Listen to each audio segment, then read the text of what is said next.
नमस्कार दोस्तों। आज उत्तराखंड एसआई का जो एग्ज़ाम हुआ था, ठीक है, उसमें मैथ्स के जो क्वेश्चंस हैं उनको सॉल्व करने की कोशिश करते हैं। देखिए, ये जो पेपर था ये अपने आप में एक टफ पेपर था, ठीक है। तो इसके लिए आप लोग डीमोटिवेट मत होइए, क्योंकि अभी लोअर पीसीएस का एग्ज़ाम है, अपर पीसीएस का एग्ज़ाम है, ठीक है, फॉरेस्ट रेंजर का एग्ज़ाम है। सोचिए अगर एसआई के एग्ज़ाम में ये मैथ्स है तो फिर अपर पीसीएस का जो सी सेट का एग्ज़ाम है उसमें कैसी मैथ्स होगी।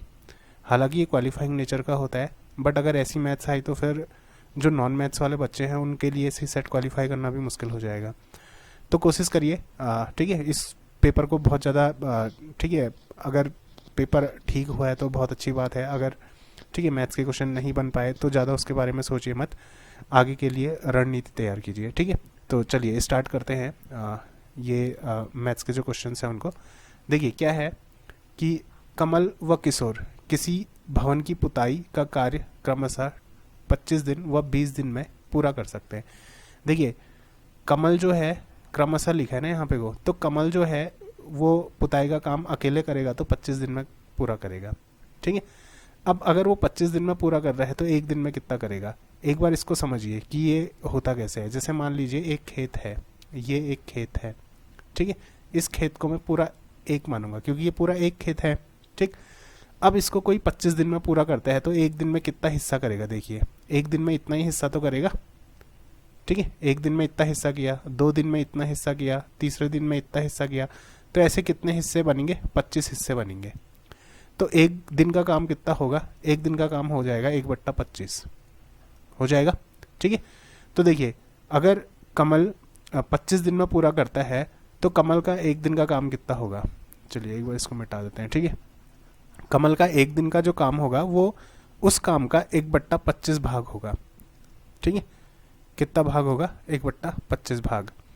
तो ये हो जाएगा कमल का, ठीक है, कमल का एक दिन का काम, एक दिन का काम। ऐसे क्वेश्चंस में आप लोग हमेशा याद रखिए, एक दिन का काम निकाल लीजिए तो 1/25, और ज़्यादा सोचने की ज़रूरत नहीं है। अगर कोई 25 दिन में पूरा कर रहा है तो एक दिन में उसका 1/, कर लीजिए। 20 दिन में पूरा कर रहा है तो एक दिन में उसका 1/20 कर लीजिए, ठीक है। और वैसे ही किशोर का, ठीक है, किशोर का एक दिन का काम कितना हो जाएगा, ये 1/20 भाग हो जाएगा, ठीक है। काम का इतना भाग वो एक दिन में पूरा कर लेंगे, ठीक। अब दोनों मिलकर अगर करेंगे तो एक दिन में कितना कर लेंगे, ठीक है। मिलकर अगर करेंगे तो एक दिन में 1/25 प्लस 1/20 भाग कर लेंगे। करेंगे नहीं करेंगे तो ये कितना हो जाएगा। इन दोनों को अगर आप लोग जोड़ दोगे तो ये बन जाएगा 9/100 भाग, ठीक है। अब जोड़ने की प्रक्रिया आप लोगों को पता है, ठीक, किस तरीके से जोड़ा जाता है। तो इसमें क्योंकि अगर मैं उस पूरी प्रक्रिया को बताऊंगा, ये जोड़ दिया, ये सब कर दिया, तो फिर ये वीडियो बहुत ही ज़्यादा लंबा हो जाएगा, इसलिए मैं जोड़ने की प्रक्रिया नहीं बता रहा हूँ। ये आप लोगों को पता है, 1/25 प्लस 1/20 करेंगे तो ये 9/100 आ जाएगा, ठीक। तो मिलकर एक दिन में इतना करेंगे, तो मिलकर 5 दिन में कितना करेंगे, ठीक है। मिलकर 5 दिन में कितना भाग पूरा कर लेंगे, 9/100 गुणा 5, तो यानी कि 45/100 भाग ये क्या कर लेंगे, पूरा कर लेंगे। अब क्वेश्चन देखिए, क्वेश्चन में क्या बोल रहा है कि सिंगल कमल कितने दिन में पूरा करता है, 25 दिन में। किशोर अकेले करेगा तो 20 दिन में पूरा करता है, ठीक है। और एक साथ उन्होंने काम स्टार्ट किया और 5 दिन के पश्चात कमल कार्य छोड़कर चला गया। इसका मतलब 5 दिन तक तो एक साथ काम किया ना उन लोगों ने, ठीक है। तो 5 दिन तक दोनों ने मिलकर एक साथ काम किया तो इतना हिस्सा कंप्लीट कर चुका है। अब इसके बाद कमल तो छोड़ के चले गया, अकेले क्या करेगा, किशोर इस काम को पूरा करेगा, ठीक है। अब जो बचा हुआ काम है उसको कौन करेगा, किशोर करेगा। तो इतना काम ऑलरेडी पूरा हो चुका है, तो शेष काम कितना होगा, शेष काम। देखिए, मैंने बताया था ना, पूरे काम को मैं क्या लूंगा, जैसे पूरा खेत खोदना है तो इसको मैं 1 लूंगा, तो शेष काम कितना होगा, इस 1 में से इसको घटा दीजिए, ठीक है। 1 माइनस 45/100 कर दीजिए तो ये कितना आ जाएगा, इसको माइनस करेंगे तो ये 55/100 आ जाएगा, ठीक है। तो इतना भाग अब बचा है और इस भाग को अकेले कौन करेगा, किशोर करेगा, क्योंकि कमल तो छोड़ के चले गया ना। अब इतने हिस्से को कौन करेगा, किशोर करेगा। अब किशोर का देखो, एक दिन में किशोर कितना कर रहा है, 1/20 भाग कर रहा है, ठीक है। 1/20 भाग कितने दिन में करेगा, एक दिन में करेगा, ठीक है। तो एक भाग कितने दिन में करेगा? 20 यहाँ चले गया, 20 दिन में करेगा, करेगा नहीं करेगा? और वो तो क्वेश्चन में भी दिया ही है कि 20 दिन में पूरा कर रहा है। तो एक भाग अगर 20 दिन में पूरा कर रहा है तो इतना भाग कितने दिन में पूरा करेगा? 55/100 भाग कितने दिन में पूरा करेगा? एक भाग 20 दिन में, तो इतना भाग कितने दिन में पूरा करेगा? 55/100 गुणा 20 कर लीजिए, तो ये कितना आ जाएगा? 5, ये कटेगा 11, तो यानी कि 11 दिनों में पूरा करेगा। तो इसका जो राइट आंसर होगा वो क्या होगा? 11 होगा। ठीक है, चलिए अगला क्वेश्चन। चलिए यहाँ 2 क्वेश्चन मैंने एक साथ लिख लिया है। तो देखिए अगला क्वेश्चन क्या है 177 वाला, कि एक नदी के पुल के एक बिंदु से नदी के सम्मुख किनारों के अवनमन कोण क्रमशः 30 डिग्री और 45 डिग्री है। यदि पुल किनारे से 3 मीटर की ऊंचाई पर हो तो नदी की चौड़ाई कितनी होगी? ठीक है, इस क्वेश्चन को समझिए, ये क्वेश्चन बोल क्या रहा है। ठीक, ये जो क्वेश्चन है वो कुछ इस तरीके से आप लोगों से बोल रहा है कि जैसे मान लीजिए एक नदी है, ठीक है, यहाँ पे कोई एक नदी है, ये एक नदी है। अब देखिए नदी के ऊपर क्या होगा? पुल होगा ना, इस तरीके से होगा, नहीं होगा पुल? ठीक है, ये हो गई नदी और ये क्या हो गया? पुल। ठीक, अब ये क्वेश्चन क्या बोल रहा है कि एक नदी के पुल के, ठीक है, एक नदी के पुल के एक बिंदु से नदी के सम्मुख किनारों के अवनमन कोण 30 डिग्री और 45 डिग्री है। अब एक बिंदु हमने ले लिया यहाँ पे को कोई, ठीक हो गया। अब इससे ना नदी के सम्मुख किनारे, ये नदी है, इसका एक किनारा ये हो गया, दूसरा किनारा ये हो गया, ये नदी के सम्मुख किनारे हो गए इस तरीके से। ठीक है, ये क्या हो गए? नदी के सम्मुख किनारे हो गए।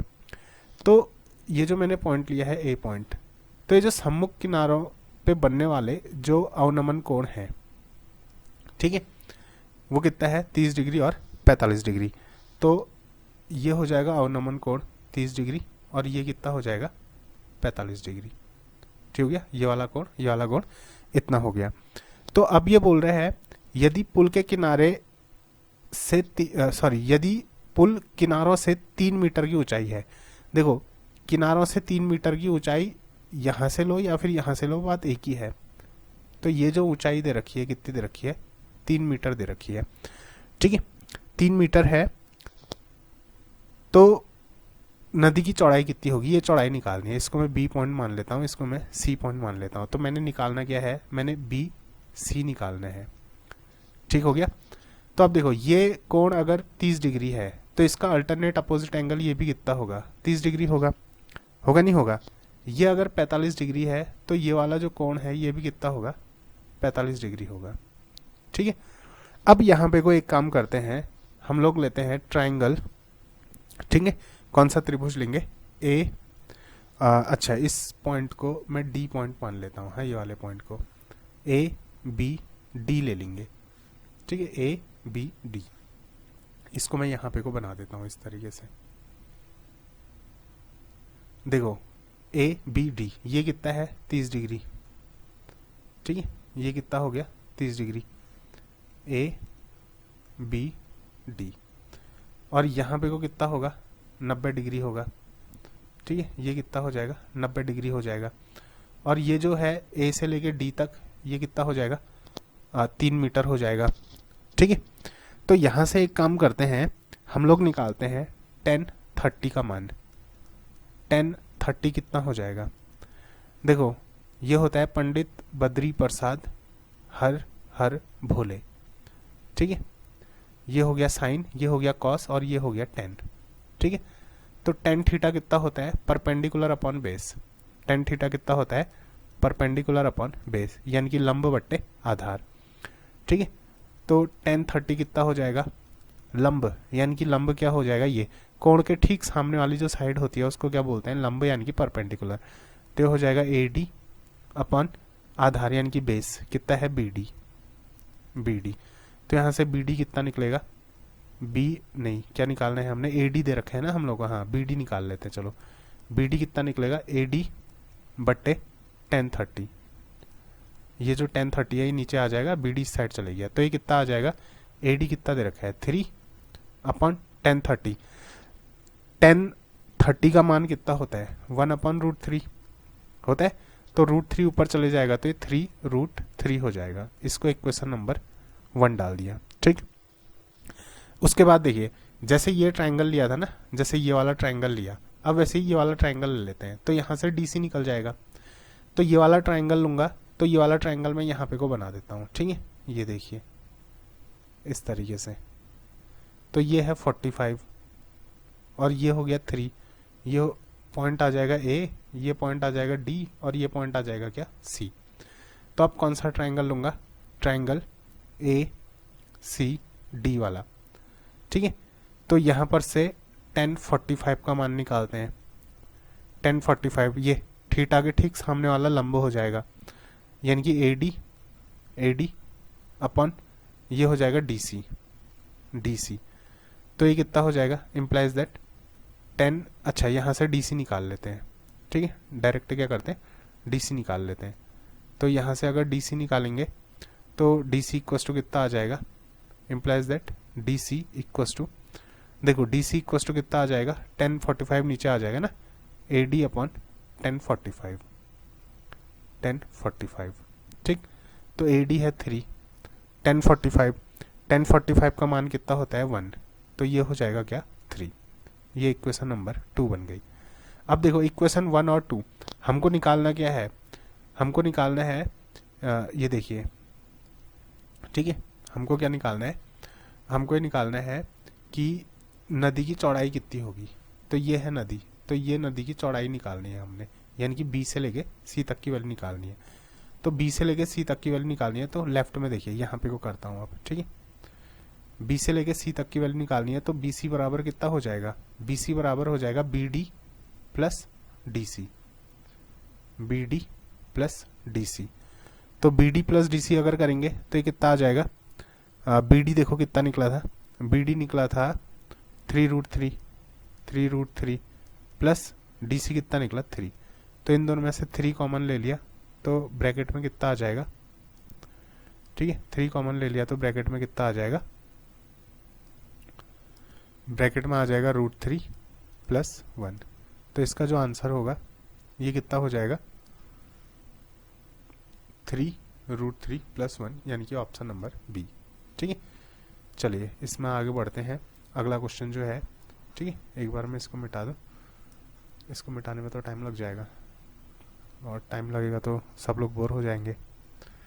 चलो कोई बात नहीं, बोर होने की ज़रूरत नहीं है। ठीक है, थोड़ा सा टाइम लगेगा, ज़्यादा नहीं लगेगा, साथ साथ ही मैं क्वेश्चन भी पढ़ देता हूँ। देखिए अगला क्वेश्चन क्या है कि 30 मीटर ऊंचे एक मीनार के शीर्ष का उसी तल से, ठीक है, उसी तल से दूसरे मीनार के पाद से उन्नयन कोण 60 डिग्री है। ठीक है, तो देखिए ये क्या बोल रहे हैं कि 2 मीनार हैं और 2 मीनारों में क्या है कि एक मीनार के बेस से जो दूसरा मीनार है, ठीक है, एक मीनार के शीर्ष से जो दूसरा मीनार है उसका जो उन्नयन कोण है वो कितना है 60 डिग्री। अब देखिए उन्नयन कोण क्या होता है, उन्नयन कोण होता है, इसको इंग्लिश में बोलते हैं एंगल ऑफ एलिवेशन, इसको बोला जाता है। ठीक है, 2 एंगल होते हैं ना, एंगल ऑफ डिप्रेशन और एंगल ऑफ एलिवेशन बोलते हैं। ठीक है, तो ये जो उन्नयन कोण है, ठीक है, उन्नयन कोण हो गया एंगल ऑफ एलिवेशन। अब देखिए ये क्या बोल रहा है, इसको फिगर से समझिए कि 30 मीटर ऊंचे एक मीनार के शीर्ष का उसी तल में दूसरे मीनार के पाद से उन्नयन कोण 60 डिग्री है। तो ये ऐसा बनेगा आप लोगों का कि 2 मीनार हैं, ठीक है, मान लीजिए एक मीनार ये हो गई, ठीक है, ये क्या हो गई, एक मीनार हो गई, और ये एक तल है, ठीक है, ये एक सरफेस है, और इसी तल पे एक दूसरी मीनार होगी। ठीक है, इसी तल पे क्या होगी, एक दूसरी मीनार होगी। ठीक, तो जैसे मैं ये मान लेता हूं AP, इस मीनार को मैंने कितना मान लिया AP, और ये है दूसरी मीनार, ठीक है, ये हो गया BQ, ये मान लेता हूं। ठीक है, तो अब ये क्या बोल रहा है कि 30 मीटर ऊंचे एक मीनार के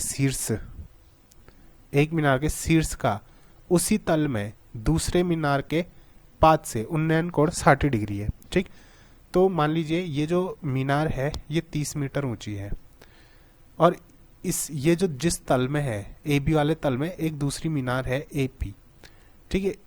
इस क्यू से ये देखिए ऐसा बोल रहे हैं ना, उसी तल के दूसरे मीनार के पाद से, ठीक है। ये दूसरा मीनार है, इसका जो पद होगा, ठीक, इससे ये जो एंगल है ये 60 डिग्री है, ये कितना है 60 डिग्री है, ठीक हो गया। 60 डिग्री है, और पहले मीनार के पाद से दूसरे मीनार के शीर्ष का उन्नयन कोण 30 डिग्री है। ये इस मीनार के शीर्ष से ये थोड़ा सा टेढ़ा हो गया है, ये जो एंगल होगा ये 30 डिग्री है, ये कितना है 30 डिग्री है। तो दूसरे मीनार की ऊंचाई निकालनी है, तो ए पी निकालना है, ए पी, ठीक है। दूसरे मीनार की ऊंचाई हमने निकालनी है ए पी। तो सबसे पहले देखो ये वाला जो ट्रायंगल है ना, ठीक है, इस ट्रायंगल को देखो एक बार, ए पी बी वाले ट्रायंगल को देखो, मैं यहाँ पे को ड्रॉ करता हूँ, हाँ, ठीक, ए पी बी वाला जो है ये हो गया 30 डिग्री। अब देखिए अगर मुझको ए बी के बारे में अगर मेरे को पता चल जाए किसी तरीके से, तो फिर क्या है, ए पी तो आराम से निकल जाएगा ना। तो हम एक काम करते हैं, हम ये वाला जो ट्रायंगल है ना, एक ट्रायंगल ये है और एक ट्रायंगल ये है, ठीक है। ये क्या है बी क्यू ए वाला जो ट्रायंगल है, अब ये है 60 डिग्री, तो ये क्या है 60 डिग्री, ठीक। तो अब देखिए ये वाला जो ट्रायंगल है इसमें हम 1060 की वैल्यू निकाल लेते हैं from triangle Q A B. इससे 1060 कितना निकल जाएगा, 1060 हो जाएगा, देखिए एंगल के ठीक सामने वाली साइड, ठीक है, परपेंडिकुलर यानी कि लंब, क्यू बी बट्टे परपेंडिकुलर अपॉन बेस ना ए बी, ए बी। तो यहाँ से निकाल लेते हैं A B, implies that A B, A B कितना निकलेगा क्यू बी बट्टे 1060, ठीक है। तो ये हो जाएगा क्यू बी बट्टे 1060। 1060 की जो वैल्यू है वो होती है क्या, √3 ना। तो इक्वल्स टू क्यू बी कितना दे रखा है 30 मीटर दे रखा है, तो हो जाएगा 3/√3, 30/√3। 30 को मैं क्या लिख सकता हूँ, 30 को मैं लिख सकता हूँ ये 30 को मैं लिखूंगा क्या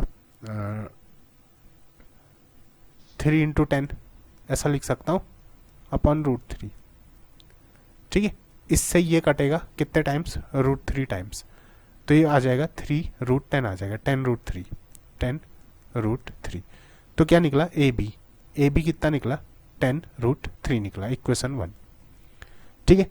तो ए बी निकल गया ना, बेस निकल गया, तो ये यहाँ पे को देखो ए बी निकल गया 10√3।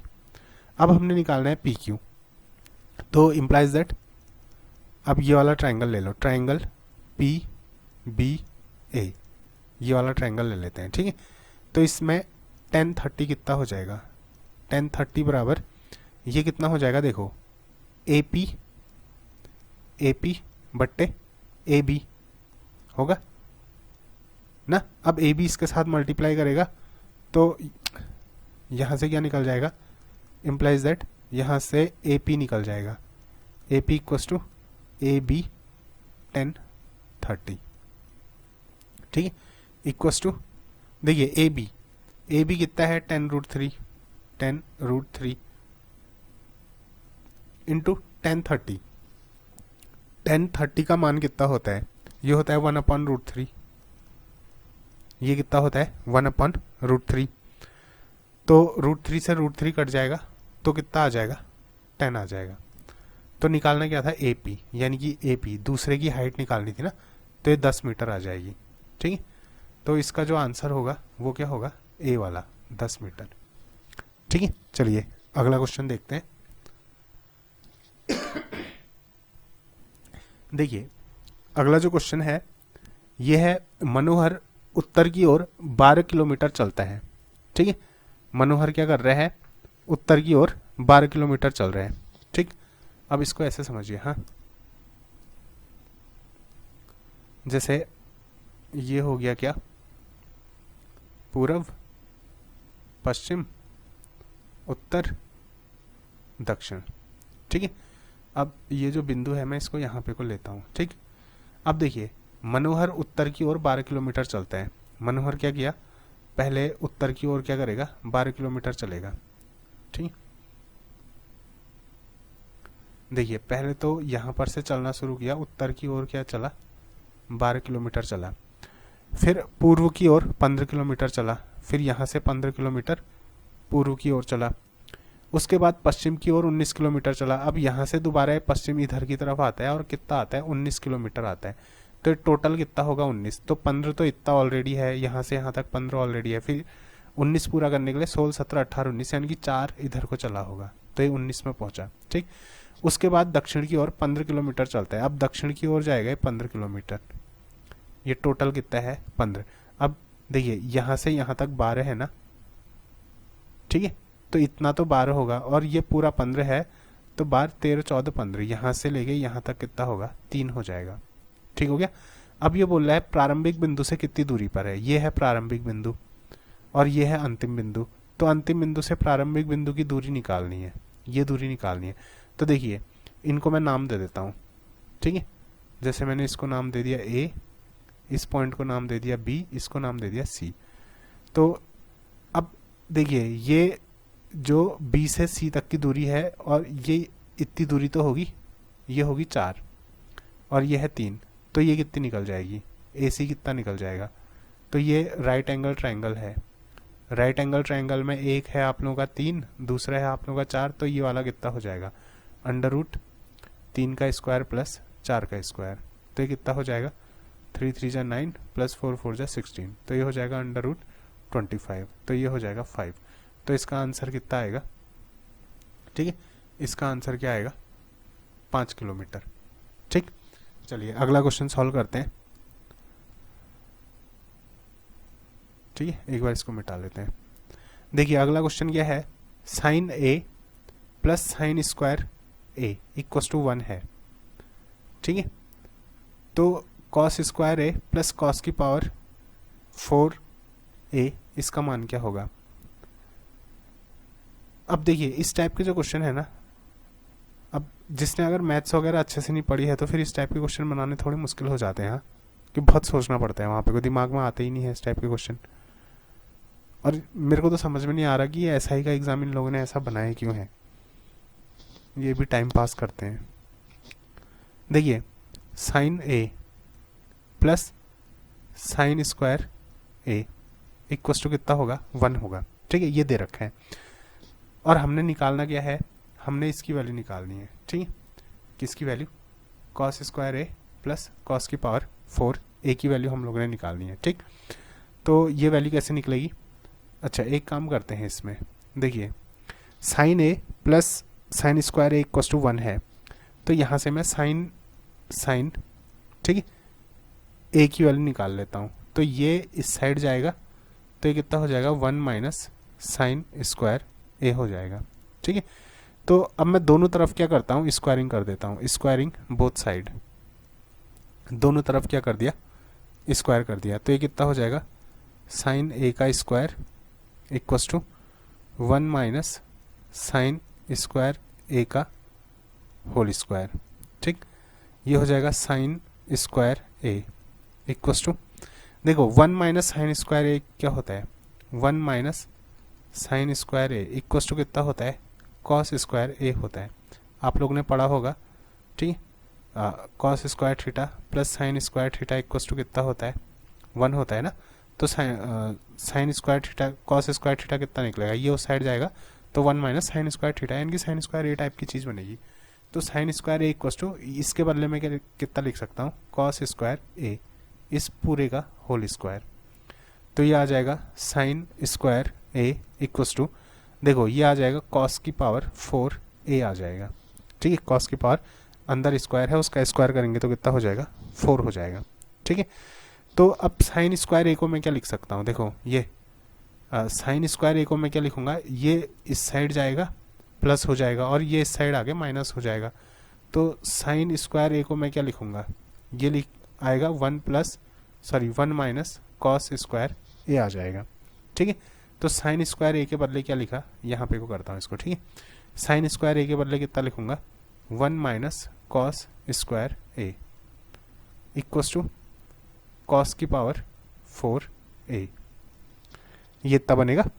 तो अब देखो ये जो कॉस स्क्वायर ए है इसको उस साइड लेके जाते हैं, तो 1 इक्वस टू ये उस साइड जाके प्लस हो जाएगा, कॉस की power 4a plus cos square A निकल जाएगा।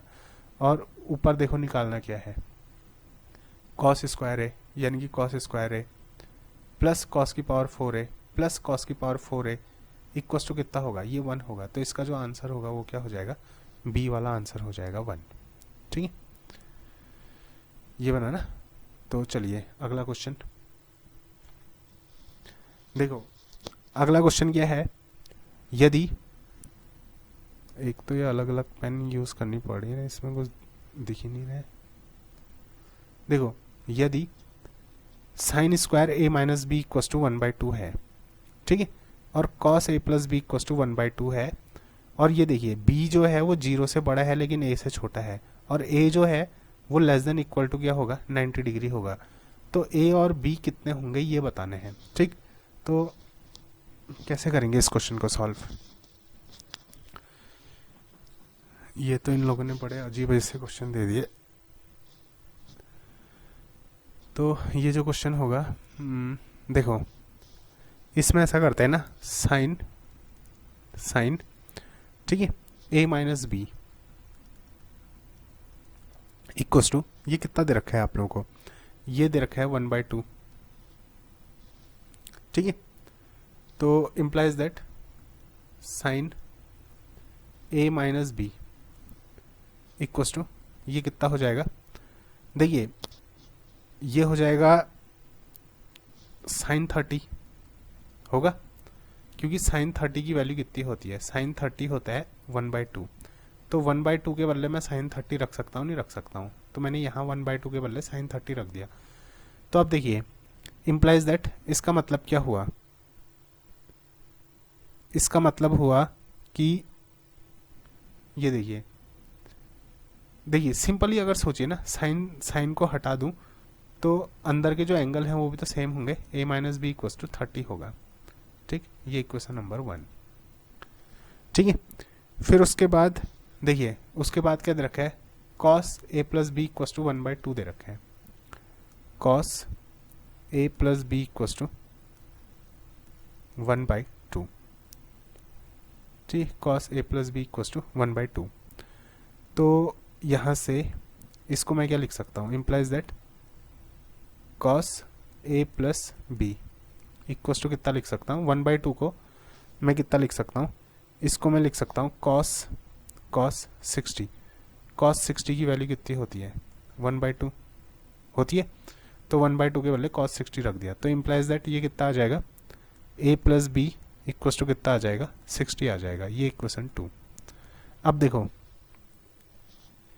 a minus B equals to इतना है, a plus B equals to इतना है। अब एक काम करते हैं ना, दोनों इक्वेशन को जोड़ देते हैं।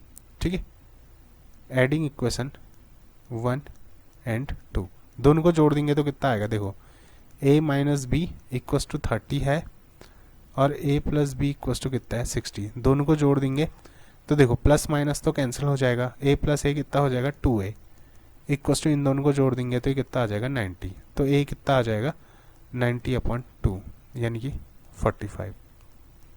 ठीक है, a तो निकल गया 45।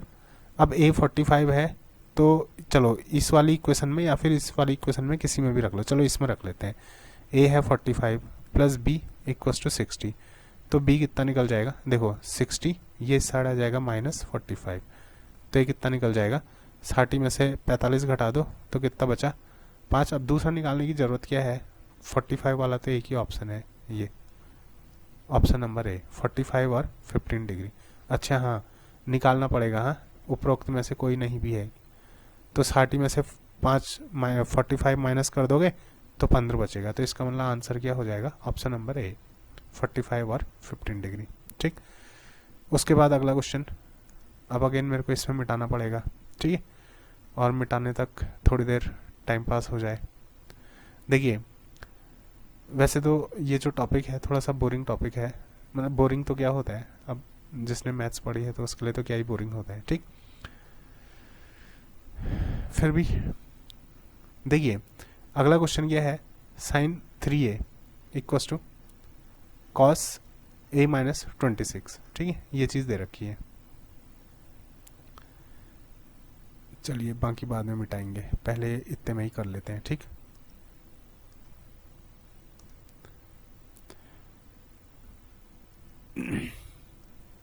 तो देखिए ये क्या है, sine 3a equals to cos a minus 26, ठीक। Sine 3a equals to cos a minus 26, ये दे रखा है हम लोगों को। तो a माइनस 26 और 3a जो है वो एक न्यून कोण है, तो a का मान ज्ञात करो, तो a की वैल्यू निकालनी है ना। तो इसमें एक काम करते हैं, देखिए साइन 3a इक्वस टू है कॉस a माइनस 26, तो साइन थीटा को मैं क्या लिख सकता हूँ, कॉस 90 माइनस थीटा। देखिए क्या होता है, sine theta equals to cos 90 minus theta, इन दोनों की वैल्यू सेम होती है, तो इसको भी मैं कॉस में बदल लेता हूँ। कॉस 90 माइनस थीटा के बदले कितना है यहाँ पे को 3a equals to cos a minus 26, ये हो गया। अब कॉस थीटा तो इनकी थीटा क्या होना चाहिए, इक्वल होना चाहिए, तो 90 minus 3a equals to a minus कितना हो जाएगा 26 होगा। तो यहाँ से 26 इस साइड ले आए, 3a इस साइड ले आए, तो 90 प्लस 26 इक्वस टू 3a इस साइड जाएगा, तो 3a प्लस a 4a हो जाएगा, ठीक है। तो ये आ जाएगा 6 9 10 11 116 बराबर 4a। तो यहाँ से इम्प्लाइज दैट a कितना निकल जाएगा 116/4, तो ये कितना निकल जाएगा, ये निकल जाएगा 29 डिग्री, ठीक है। काटेंगे तो कितना आ जाएगा 29, तो यहाँ पे को ऑप्शन नंबर क्या हो जाएगा, सी हमारा राइट आंसर हो जाएगा 29 डिग्री, ठीक है। चलिए इसमें आगे बढ़ते हैं। देखिए अगला जो क्वेश्चन है वो क्या है कि एक त्रिभुज के भुजाओं की लंबाई 13 सेंटीमीटर 14 सेंटीमीटर और 15 सेंटीमीटर है, तो सबसे लंबी भुजा के संगत ऊंचाई की लंबाई क्या होगी। ऐसा बोल रहे हैं ना, एक त्रिभुज है इस तरीके से, उसकी एक भुजा जो है वो 13 सेंटीमीटर है, मान लीजिए 13 है और ये 14 है, और ये जो सबसे लंबी है ये 15 है, ठीक है। ए बी सी, ये 13 सेंटीमीटर है, ये 14 सेंटीमीटर है और ये 15 सेंटीमीटर है, ठीक है। अब ये बोल रहा जो सबसे लंबी भुजा है ना, उसके संगत जो ऊंचाई है उसकी लंबाई ज्ञात करो। तो जो सबसे लंबी भुजा है वो कौन सी है, देखिए सबसे लंबी जो भुजा है वो है ए बी, और इसके संगत ऊंचाई ही होगी, इसको मैं डी नाम दे देता हूँ, ठीक है। तो हमने डी भी निकालना है, हमने क्या निकालना है डी बी, ठीक है। तो ये जो डी बी होगा किस तरीके से निकलेगा, ये देखिए ये जो डी बी निकलेगा, एक काम करते हैं, इसमें हम लोग ने दो फॉर्मूले यूज करने पड़ेंगे, ठीक है। और वो जो दो फॉर्मूले बनेंगे वो कौन कौन से फॉर्मूले होंगे, एक तो आप लोग इसमें फॉर्मूला लगाओ, ठीक है।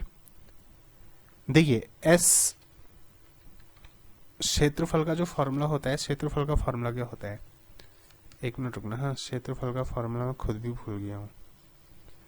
क्षेत्रफल का फॉर्मूला होता था एक ट्रायंगल के लिए, ये होता था फॉर्मूला, क्या होता था इसका,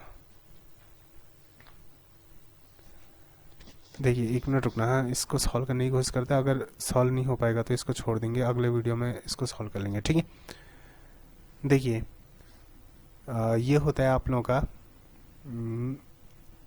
इसका जो, अच्छा एक मिनट रुकना, एरिया इक्वल टू होता है हाफ बेस इंटू हाइट, ये होता है ना। अगर एरिया निकल गया और बेस हमारे पास AC ऑलरेडी है तो हाइट निकल जाएगी। तो सबसे पहले एरिया निकालना पड़ेगा, ठीक है, एरिया यानी कि क्षेत्रफल। ठीक, तो क्षेत्रफल निकलेगा कैसे, इसके लिए फॉर्मूला होगा अंडर रूट एस माइनस एक भुजा को मैं ए मान लेता हूँ, हाँ, small A into S minus B into S minus C. B दूसरी भुजा होगी, सी तीसरी भुजा होगी। और एस कैसे निकलेगा, एस निकलेगा देखो 13 प्लस 14 प्लस 15 अपॉन 3 करके। तो कितना हो जाएगा, 5 4 9 10 11 12 2 1 1 2 3 4 42 अपॉन 3। तो 3 1 जा 3 और 1 3 4 जा 12। तो S इक्वल टू 14 निकला ना। तो S 14 निकला, तो S की वैल्यू इसमें रख लीजिए।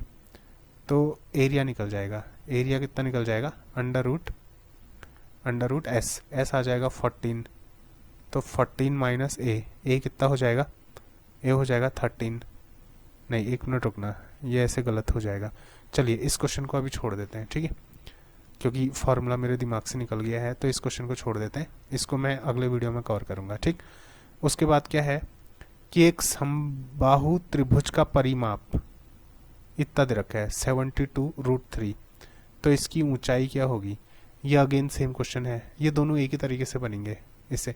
अच्छा, एक काम करिए, 183 और 184 इसको मैं अगले वीडियो में कवर करूँगा, क्योंकि ये एक वीडियो में सारे क्वेश्चन हो नहीं पाएंगे। तो इसको अगले वीडियो में कवर करूँगा, क्योंकि एग्जैक्टली ये दिमाग से मेरे निकल गया है, ठीक है। चलिए आगे को बढ़ते हैं इसमें एक बार, अगर हो पाएगा तो फिर लास्ट में सॉल्व कर लेंगे। देखिए ये क्या है, 185 वाला जो क्वेश्चन है, ठीक है, ये बोला 6 सेंटीमीटर त्रिज्या के दो समान वृत्त आपस में इस प्रकार प्रतिच्छेदन करते हैं कि प्रत्येक एक दूसरे के केंद्र से गुजरता है। उभयनिष्ठ जीवा की लंबाई क्या होगी। देखिए ये क्या बोल रहे हैं क्वेश्चन में कि जैसे मान लीजिए एक, ठीक है, वृत्त ये है, वृत्त थोड़ा टेढ़ा बन रहा है, हाँ, ये उसकी क्या है, त्रिज्या होगी, होगी नहीं होगी, और ये उसका केंद्र होगा। और दूसरा वृत्त जो है ना वो इसके केंद्र से गुजरेगा, और ये वाला जो वृत्त है वो दूसरे के केंद्र से गुजरना चाहिए। दूसरे वृत्त का केंद्र ये होगा, तो इसको केंद्र मानते हुए मैं एक वृत्त खींचूंगा इस तरीके से। तो अब देखिए ये जो ए वाला वृत्त है और ये जो बी वाला वृत्त है, ए वाला वृत्त बी वाले के केंद्र से गुजर रहा है, इसको ओ डैश मान लेता हूँ, ठीक है। और ये वाला जो वृत्त है वो ए वाले के केंद्र से गुजर रहा है, इसको ओ मान लेता हूँ, ठीक है। तो ये ऐसा हो जाएगा, देखिए ये एक वृत्त है, ओ इसका केंद्र है, ठीक है, और ये इसकी त्रिज्या है, ओ डैश यहाँ पे को आ गया। अब ये जो उभयनिष्ठ जीवा होगी ना वो ये होगी, ठीक है, सी से लेके डी तक। तो ये उभयनिष्ठ जीवा की लंबाई बतानी है हमने। तो देखिए ओ से, अब उभयनिष्ठ जीवा की लंबाई ये है ना, ठीक। तो ये जो लाइन है सी से डी, ये इसके बीचों बीच इस तरीके से जा रही है, ये सी से डी इसके बीचों बीच जाएगी। तो देखिए ओ से ओ डैश अगर त्रिज्या है तो ओ से सी भी क्या होगी, त्रिज्या होगी। ओ से डी भी क्या होगी, त्रिज्या होगी, ठीक है। ओ से सी क्या होगी, त्रिज्या। ओ से सी तक की दूरी जो होगी वो क्या होगी, त्रिज्या। और ओ से डी तक की दूरी भी क्या होगी, त्रिज्या ही होगी, ठीक हो गया। तो अब अगर मेरे पास देखिए क्या है, इसकी जो त्रिज्या है वो दे रखी है 6 सेंटीमीटर त्रिज्या के दो समान वृत्त हैं। तो ओ से ओ डैश तो 6 दे रखा है। अगर ओ से ओ डैश 6 है तो ये इसके ठीक बीचों बीच से गुजर रही है, तो ये भी 3 होगा, ठीक है। इसको अगर मैं इस केंद्र के बिंदु को कुछ मान लूँ, ठीक है, इसको ऐसे एक बड़ा सा सर्किल बनाते हैं, हाँ, इससे समझ में आएगा। ये है ओ, ठीक, और ओ से ओ डैश, ये ओ डैश, ये पूरी टोटल 6 है, और इसके बीचों बीच से एक लाइन ऐसे गुजर रही है, तो ये कितना हो जाएगा, 3। ओ से के, ये के पॉइंट देते हैं, ओ से के 3 हो जाएगा, के से ओ डैश भी कितना हो जाएगा, 3। तो ये हो गया 3, और ये कितना हो जाएगा, ये त्रिज्या है तो ये भी 6 हो जाएगी, ये 3 है, ये 6 है, तो ये कितना निकल जाएगा। तो के इसको क्या माना था, सी, इसको क्या माना था, डी। तो सी से लेके के तक की दूरी निकाल लेते हैं। हाँ, सी के, ये कितनी निकल जाएगी, देखिए ये है, ठीक है, अंडर रूट 6 का स्क्वायर में से 3 का स्क्वायर माइनस कर देंगे, 6 का स्क्वायर माइनस 3 का स्क्वायर, तो सी के कितना निकल जाएगा, अंडर रूट 36 माइनस 9, 36 माइनस 9 कितना हो जाएगा, 15, 16, 7 ना, अंडर रूट कितना आ जाएगा ये, 9, 10, 11, 10, 11, 12, 13, 14, 15, 16, 16 यानी कि 7, 27, अंडर रूट 27, सी के निकल गया 27, ठीक है, ये यहाँ पे को है के, सी के निकल गया 27, तो के डी भी कितना निकल जाएगा, रूट 27, के डी भी कितना निकल जाएगा, रूट 27। तो सी से डी कितना हो जाएगा, सी डी कितना हो जाएगा, सी के प्लस के डी, तो ये कितना निकल जाएगा, under root 27 plus under root 27, तो ये कितना निकल जाएगा, 2 रूट 27, ठीक, कितना निकल जाएगा, 2 रूट 27। तो अब देखिए 27 जो है, रूट 27 जो है उसको मैं क्या लिख सकता हूँ, 27 ये आ जाएगा 3 9 जा 27, 3 3 जा 9, 3 1 जा 3, तो यानी कि 3 रूट 3, तो रूट 27 को मैं क्या लिख सकता हूँ, रूट 27 इक्वल टू क्या होगा, 3 रूट 3 होगा ना, तो इसके बदले मैंने रख दिया गया, तो यहाँ पे को लिख देता हूँ। हाँ, C D equal to 2 into, देखो रूट 27 के बदले क्या लिखा, 3 रूट 3 लिखा, और 3 2 जा कितना हो जाएगा 6, तो सी डी इक्वल टू कितना आ जाएगा 6 रूट 3। तो निकालना क्या था, सी डी निकालना था ना, C D equal to 6 root 3 आ जाएगा। कहाँ है ये, हाँ option number D, option number D क्या है, 6 रूट 3 सेंटीमीटर। ठीक, ये हो गया। गेहूं को मिलाने के बाद, ठीक है, देखिए ये जो क्वेश्चन है, ये क्वेश्चन मैं सॉल्व कर रहा था लेकिन मुझसे ये सॉल्व हुआ नहीं। ठीक है, मीन्स कि इसको देखने में मेरे को टाइम लग रहा था, तो इस क्वेश्चन को अभी ड्रॉप करता हूँ। हाँ, देखिए जो जो क्वेश्चन इसमें ड्रॉप करूँगा मैं अगले वीडियो में कवर करूँगा। ठीक है, उसके बाद देखिए, उसके बाद है 187 वाला। ये क्वेश्चन क्या है, देखिए ए एक काम को 12 दिनों में पूरा करता है और बी उसी काम को 8 दिनों में पूरा कर सकता है। ठीक है, यदि सी उनसे जुड़ जाता है और 4 दिनों में काम पूरा हो जाता है, तो काम के लिए 5400 के कुल भुगतान में सी का हिस्सा कितना होगा। ठीक, कुल भुगतान में सी का हिस्सा कितना होगा। तो ये क्वेश्चन कैसे बनेगा, देखिए ये जो क्वेश्चन है इसमें एक काम करते हैं, वही ए का जो है 1 दिन का काम निकाल लेते हैं। ठीक है, अब देखिए एक काम को 12 दिनों में करता है, तो 1 दिन में इस काम की कितनी यूनिट करेगा। ठीक है, 12 दिनों में कर रहे हैं ना, और ये 8 दिनों में कर रहे हैं। ठीक है, तो ए जो है वो 12 दिनों में कर रहे हैं और बी जो है वो 8 दिनों में कर रहे हैं। इन दोनों का एलसीएम कितना होगा, 12 और 8 का एलसीएम लॉस। ठीक है, लॉस ये कितना होगा, ये होगा 12 टू जा, ये होगा 24। ठीक, तो ए का जो कार्य होगा ना, ए का कार्य कितना है, देखो ए का कार्य ये हो जाएगा 24/12, यानी कि 2 यूनिट प्रतिदिन 1 दिन में 2 यूनिट कर रहे हैं। ठीक, तो ऐसे ही बी का कार्य कितना हो जाएगा 24/8, यानी कि 3 यूनिट प्रतिदिन, 1 दिन में 3 यूनिट काम करेगा। अब देखो जो जितना काम करेगा उसको उतना ज़्यादा पैसा मिलेगा नहीं मिलेगा, बताओ, मिलेगा ना। ठीक है, क्योंकि हो क्या रहा है ना, ए 12 दिनों में कर रहा है, बी 8 दिनों में कर रहा है, बी 8 दिनों में यानी कि कम दिनों में कर रहा है, इसका मतलब ज़्यादा काम कर रहा होगा तो पैसा भी तो ज़्यादा लेगा, कर सकता है। और सी उनसे जुड़ जाता है, तो काम 4 ही दिन में पूरा हो जाता है बोल रहे हैं। ठीक है, तो फिर 5400 रुपये तीनों में बांटे जाते हैं, तो सी का हिस्सा कितना होगा ये निकालना है। तो बी का जो काम है, बी एक दिन में 2 यूनिट काम करेगा, सॉरी ए जो है वो एक दिन में 2 यूनिट काम करेगा, और बी जो है वो एक दिन में कितना, 3 यूनिट काम करेगा। ठीक है, तो दोनों मिलकर ठीक है, मिलकर एक दिन में कितना यूनिट काम करेंगे, 3 + 2 यानी कि 5 यूनिट काम करेंगे। करेंगे नहीं करेंगे? तो देखो एक दिन में ये दोनों मिलके 5 यूनिट काम कर ले रहे हैं, तो काम अगर 4 दिन में पूरा हो रहा है, ठीक है, तो इन्होंने 4 दिन में कितना यूनिट काम किया होगा, 4 दिन में कितना यूनिट काम किया होगा, 5 × 4 यानी कि 20 यूनिट काम किया होगा। 4 दिन में 20 यूनिट के बराबर काम कर लिया होगा। ठीक है, तो शेष कितना बचा, शेष कितना बचा, देखिए इन दोनों का एलसीएम कितना, 24, तो 24 में से 20 माइनस कर दी थी, तो ये 4 यूनिट शेष बचा, 4 यूनिट काम किया है, शेष बचा।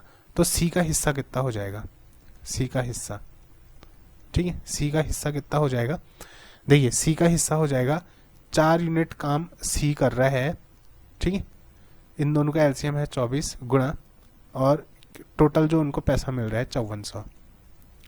ठीक है, तो ये हो जाएगा 4 से कटेगा, 4 × 6 = 24, 6 से कटेगा 9 × 5 = 45, 9 × 6 = 54, 9 9 12 900। तो इसका आंसर कितना हो जाएगा, ठीक है, इसका आंसर हो जाएगा क्या, डी वाला 900। तो सी का हिस्सा कितना होगा, 900 होगा, क्योंकि सी बहुत कम काम कर रहे हैं ना।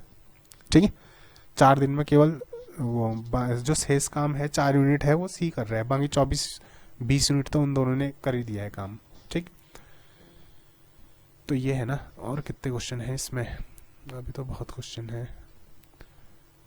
देखो ये जो क्वेश्चन पेपर है ना, ये ऐसा क्वेश्चन पेपर है कि अगर जिन लोगों ने क्वेश्चन पेपर सेट किया है, ठीक है, उनको एक क्वेश्चन पेपर दे दिया जाए और बोला जाए कि बिना देखे इस क्वेश्चन पेपर को सॉल्व करो, तो ये लोग भी 1-1 हफ्ता लगाएंगे इसको सॉल्व करने में। देखो इतने सारे जो क्वेश्चन है, इतने सारे क्वेश्चन, मतलब पता नहीं क्या सोच के पेपर बना रखे हैं, और क्वेश्चन ऐसा कुछ है नहीं कि मतलब किसी क्वेश्चन में कोई ट्रिक यूज़ हो जाएगी। ठीक, देखिए यूके पीएससी का हो गया, यूपीएससी का जो एग्ज़ाम हो गया, इनमें मैथ्स में कोई ट्रिक वगैरह काम नहीं आती है। जैसा हम एसएससी के एग्ज़ाम में ट्रिक सीखते हैं, बैंकिंग के एग्ज़ाम के लिए ट्रिक सीखते हैं, यहाँ कोई ट्रिक काम नहीं आती है, यहाँ लॉजिकली सॉल्व करने पड़ते हैं। आप लोग देख ही रहो, सारे क्वेश्चन लॉजिकली सॉल्व हो रहे हैं, ये ट्रिक के बेसिस पे क्वेश्चन बनेंगे ही नहीं। ठीक है, मैं तो वीडियो बनाते बनाते भी बोर हो गया हूँ, इसलिए मैंने सोचा था कि ये वीडियो जो है वो मैं पार्ट्स में बनाऊंगा, और एक वीडियो में कौन इतना, मतलब 4-5 घंटे कहाँ इतना टाइम हो पाता है। ठीक है, चलिए एक काम करते हैं ना, लास्ट क्वेश्चन सॉल्व करें, या फिर इसको भी अगले उसमें सॉल्व करेंगे। चलो एक काम करते हैं, इसके बाद अगले उसमें ही सॉल्व करेंगे। अगले वीडियो में आधे क्वेश्चन अगले वीडियो में, आगे आधे उससे अगले वीडियो में सॉल्व करूँगा। ठीक है, एक वीडियो में इतना पॉसिबल नहीं है। चलिए ठीक है, मिलते हैं अगले वीडियो में, तब तक के लिए धन्यवाद, नमस्कार।